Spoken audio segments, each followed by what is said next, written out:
Bonjour à tous, bienvenue. Dans cette vidéo nous parlerons de la mystérieuse rivière Hamza, située à 4000 mètres sous le fleuve Amazone. Mais avant de commencer, abonnez-vous à la chaîne, aimez et partagez.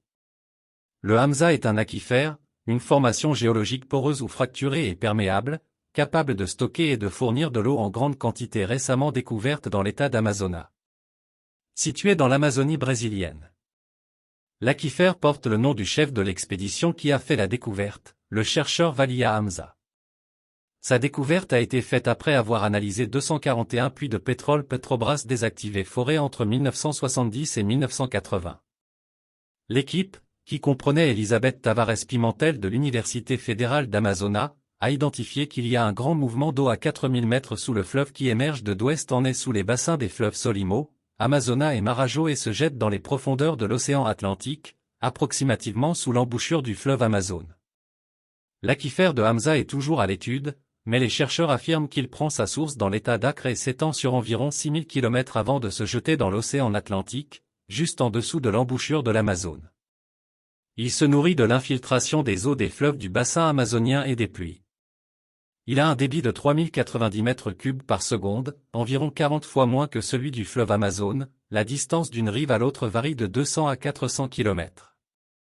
Ces eaux s'écoulent sous terre à une vitesse négligeable par rapport au fleuve à la surface de la Terre, de 10 à 100 mètres par an, tandis que le débit de l'Amazone est de l'ordre de 2 mètres cubes par seconde. La rivière ne coule pas dans un tunnel souterrain mais pénètre dans les roches sédimentaires profondément dans la terre.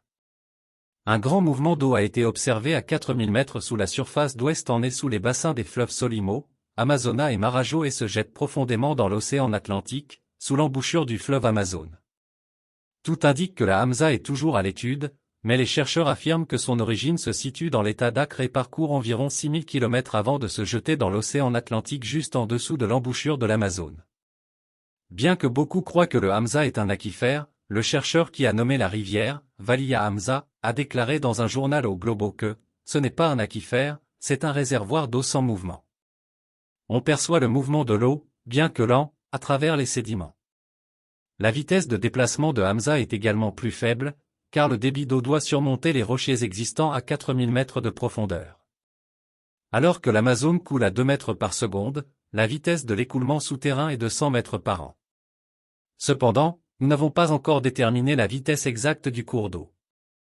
On ajoute aussi qu'il est alimenté par l'infiltration des eaux des fleuves du bassin amazonien et des pluies, un débit de 3090 mètres cubes par seconde, la distance entre une rive et l'autre varie de 200 à 400 km, ces eaux s'écoulent sous terre à une vitesse négligeable par rapport aux rivières à la surface de la Terre et varient de 10 à 100 mètres par an.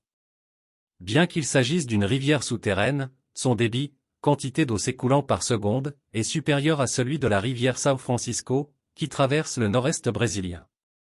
Alors que la Hamza a un débit de 3100 mètres cubes par seconde, celui du fleuve São Francisco est de 2700 mètres cubes par seconde.